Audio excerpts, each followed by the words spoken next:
telebisyon. Erot naman ang ngunyan sa DZGB Bareta alas 5. Mga bareta ngunyan para sa aga. Erot na tinipon sa DZGB Newsbase. DZGB Bareta alas 5. Kaiba ang field reports kan Mega Force Patrol. Halin sa iba-ibang parte kanalbay asin kabikolan. Ngunyan, uya ang sa idong tagapagbareta. Diyos marhay na hapon sa pangaran kan Newsbase Mega Force Patrol asin kan Technical Department. Ako po ang sa indong magiging tagapaghatod bareta si Pio Fernandez. Enot sa dispatchos kan mga bareta sa lado lokal. Nasa linya ang Mega Force Patrol. Si Angel Mustasa. Angel, go ahead. Good afternoon. Ipigpalawas na kan Philippine Statistics Authority Albay ang schedule para sa registration as in issuance of official ID sa manibabang lokasyon sa probinsya. Kay bahanig diyan Embarcadero de Legazpi as in Virtual Center site sa Barangay Rawis, Legazpi City para sa syudad kan Legazpi, Tabaco City Mall sa Tabaco, New City Hall sa Ligao City, Municipal Building kan Libon Albay, MDRMO Building kan Pulangi as in ang Razon Obiazon Hall sa Uwas Albaya. Kaibahan sa mga nasabing aktibidad na pwedeng gibunig diyan magpaparehistro para sa national ID, pag-update kan demographic information, kasabay ang pagkuanin mga manibabang dokumentos araw kan birth certificate, marriage certificate, asin an iba pa. Ang nasabing aktibidad ang may katuyuhan na mas mairani ang mga serbisyo kan ahensya sa mga albayano asin sa publiko. Nagdag na bareta, Angel Mustaza, DZGB News. Thank you so much, Angel.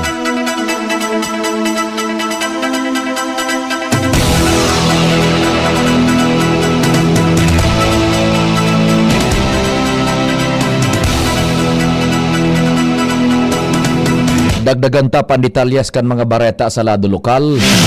Nasa linya si Compadre Ngal Armario Padingal. Maray na hapon, go ahead na. Aktibo ang intelligence work mo niyan kan Philippine Army, maging ang PNP sa southern part kan Legazpi Daraga, sin Kamalig area. Pagkatapos yan kan nangyaring kwentro kan Nasarong Aldao sa entry kan pigutubudan na mga NPA asin Philippine Army sa parte kan ginubatan. May mga armas na nakuha asin ini pigutubudan na nagdurulag sa direksyon asiring digdi sa may area kan Villar, Kamalig, Daraga or Legazpi. Kaya nagtutubudan mga otoridad na yaonan presensya kan mga kalaban nindang rebelde. Kaya sa kuyan aktiban sa indang intelligence war. Al Armario, DZGB. Salamat, Compadre Al.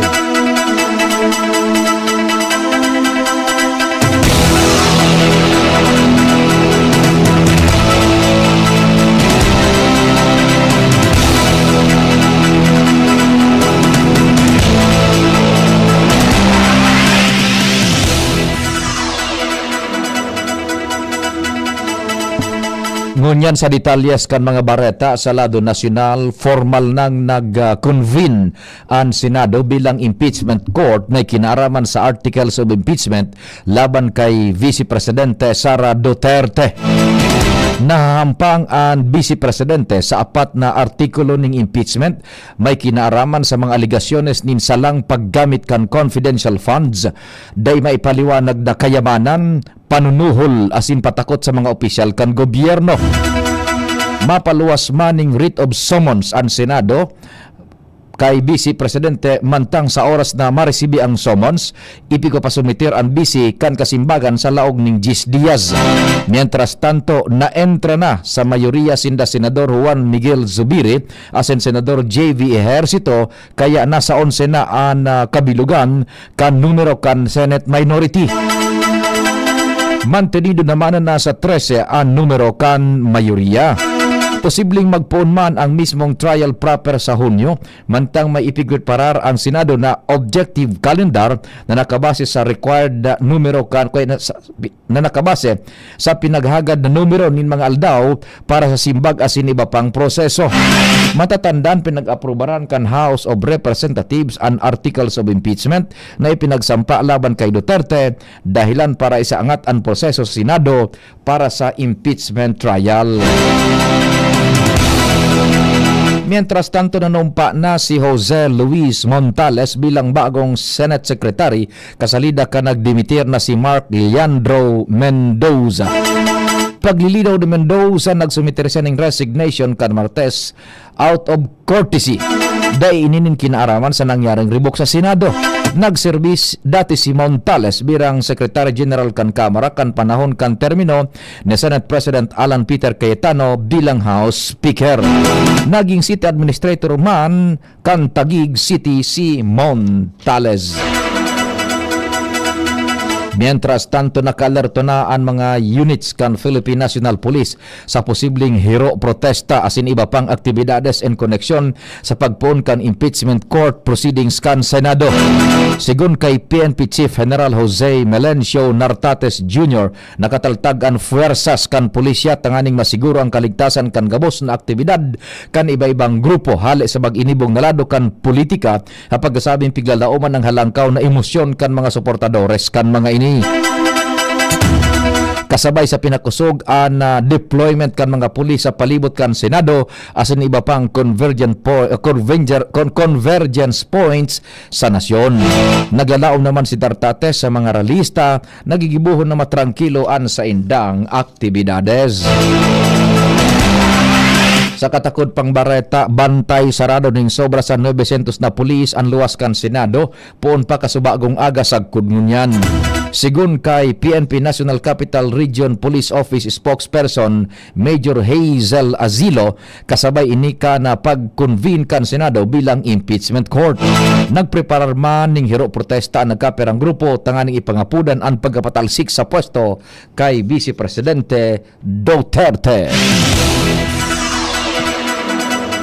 Sa katakod pang Bareta, hinagad ni mamamayang liberal Representative Leila de Lima na maging patas ang mga matindog na senator judges sa impeachment trial kontra kay Vice Presidente Sara Duterte sa Senado.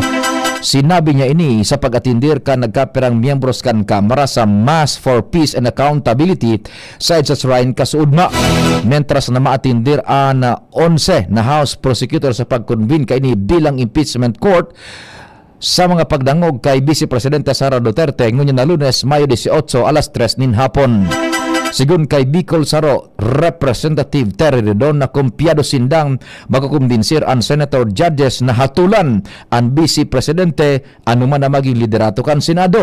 Handa man sindang ihampang ang gabos na ebidensyas para sa kabilugan kan kaso kontra kay Vice Presidente Sara Duterte. Sa iba pang Bareta, ipinagdesignar ni Presidente Ferdinand Marcos Jr. si dating Budget Undersecretary Kim Robert De Leon bilang bagong pamayok kan Departamento kan Budget and Management.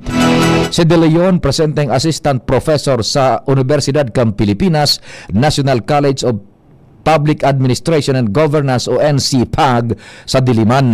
Baguan sa iyang nombramiento, nagserbi siyang DBM Undersecretary na nagmamanihar sa organisasyon asin sistema kan pagpakarhay kan impormasyon asin komunikasyones sa grupo kan ahensya. Si De Leon naging Undersecretary man for Administration and Finance kan DOTR.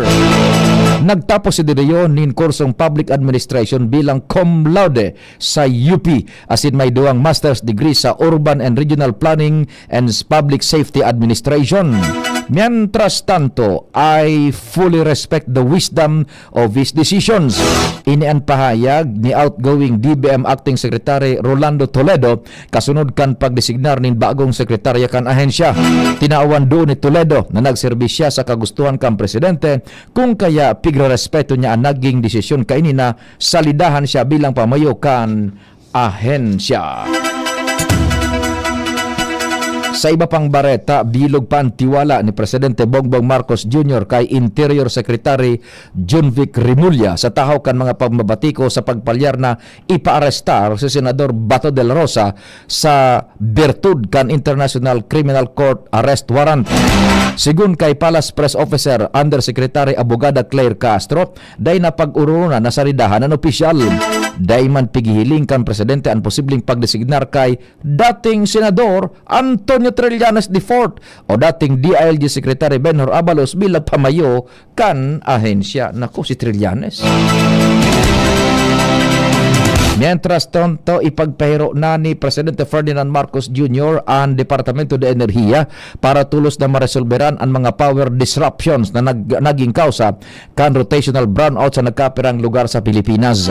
Sigun kay Palace Press Officer Abogada Claire Castro, makaskas na nag-aksyon ang DOE para maibulta sa normal ang operasyon kan power grid asin mababasan ang epekto kan brownouts lalo na sa mga ospital asin iba pang pasilidades na may kritikal na pangaipuhan.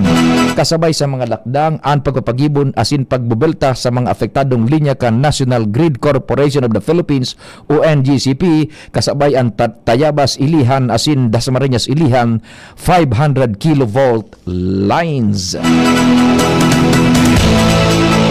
Sa katakod ba na bareta, ipigbubusol ni Akbayan Party List Representative Chel Jokno na magkaiguan House of Representatives nin energy review asin investigasyon sa naeksperyensyahan na rotational brownouts darakan red asin yellow alert sa mga power grid kan nasyon.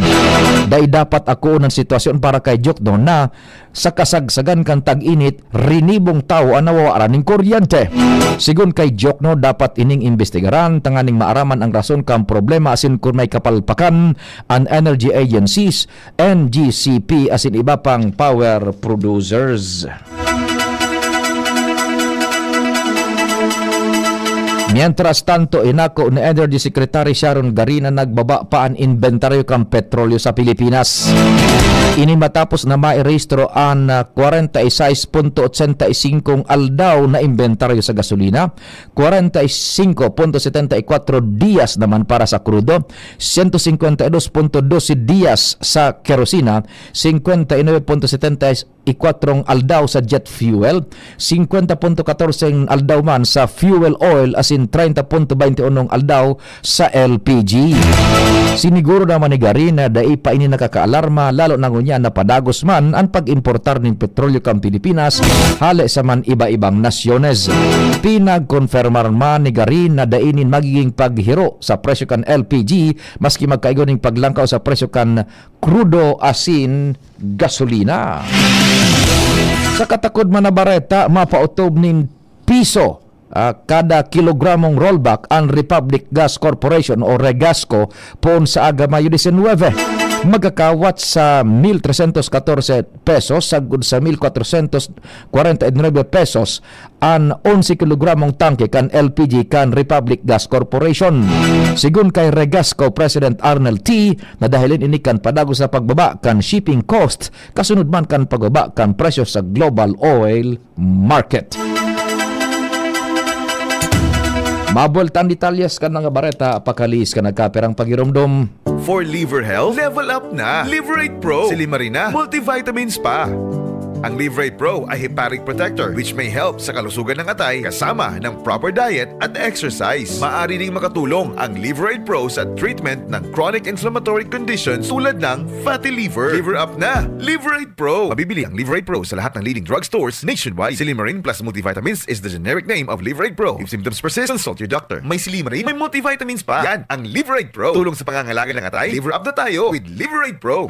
Realize true comfort and relaxation at Dorotea Resort and Spa, a perfect venue for family outings, couple retreats, and various functions such as weddings, birthday parties, corporate seminars, and conferences. Dorotea Resort and Spa. We have backpackers rooms, standard rooms, deluxe, suite, and a penthouse. Also, relax and rejuvenate with our spa's invigorating treatments, services, and facilities. Dorotea Resort and Spa, Kahugutan, Bakakay, Albay. For reservation, contact us at 0917-777-5734. Find us on Facebook, Dorotea Resort and Spa. Relax, rejuvenate, and enjoy. Only here at Dorotea Resort and Spa. Kung ikaw ay edad 50 pataas katulad ko, may mataas na ang risk ng panlalabo ng paningin. Mas challenging ang pang-araw-araw na gawain tulad ng pagbabasa, pagsusulat, at pagmamaneho.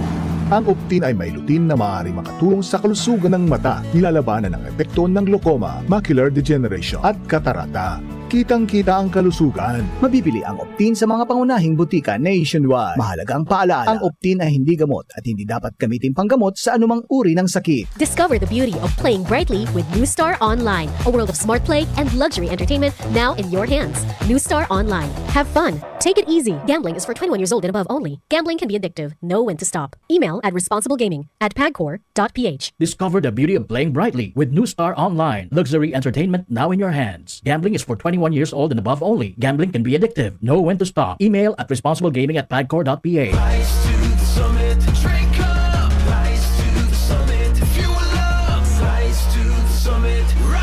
The right hydration matters. To perform. To win. To rise above challenges. Top athletes like EJ Obiena, Bella Belen, and Dwight Ramos choose Summit Natural Drinking Water. Fuel your peak With the right hydration. with the right minerals. Drink up, fuel up, rise up, rise to the summit. Summit Natural Drinking Water. Summer heat is on. Mag-Summit ka muna. The right hydration with the right minerals. Attention! Attention! Mga paraantabay, may marhay na bareta. Ang DZGB nasa cellphone na! Yes po! Madadangog na ang DZGB sa saindong mga cellphone. Sa katuyuhan na mas lalo kamong mapagserbihan, asin dagdag na konvenyensya sa saindong gabos, ang DZGB. Pwede nang ma-access sa paagi kan sa indong cellphone. I-download lang sa saindong mga Android phone ang DZGB app sa paagi kang Google Play Store, asin Apple App Store, asin hanapo ng DZGB Live. I-install sa saindong gadget, asin malinig nindong madadangog ang DZGB. Libre po ini. DZGB. Number 1 na, may Facebook Live pa. Ngunyan, may DZGB Live app na. O, ano pang pigahalat nindong mga paraan tabay? Download na! DZGB News Minded. Diretso kita kan mga bareta sa lado nasyonal. Inagyat ni Palace Press Officer Undersecretary Abogada Claire Castro si Senador Bato de la Rosa na magpahiling sa giraray sa publiko kung dai ininin kasalan.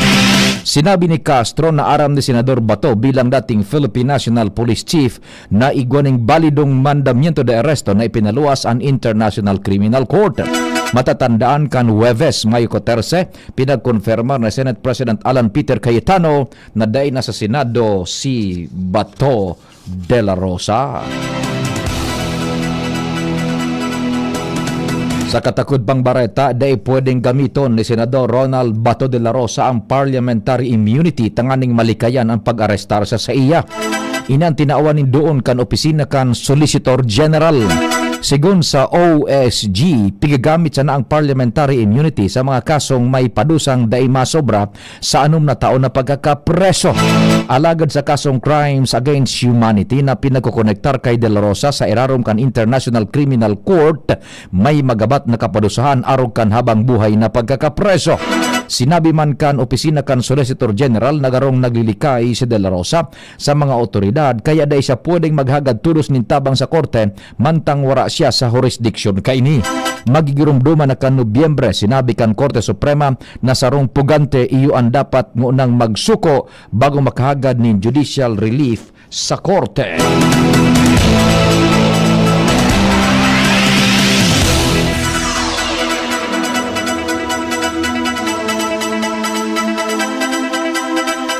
Mientras tanto, ipinagmando ni Philippine National Police Chief Police General Jose Melencio Nartates Jr. ang sarong independenteng investigasyon may kinaraman sa alegasyon na may mga lokal na pulis na nag-escort sa sarong itom na van na pigasabing tiglunadan ni Senador Ronald De La Rosa paluwas sa Senate compound kan Mayo 14. Sigun sa PNP, sinugo na ang mga investigadores na maghanap ng mga ebidensyas kasabay ang mga logbook, CCTV footages, radio dispatches, deployment logs as in body camera footage para aramon kung may nangyaring bako otorisadong pagtabang hali sa mga pulis.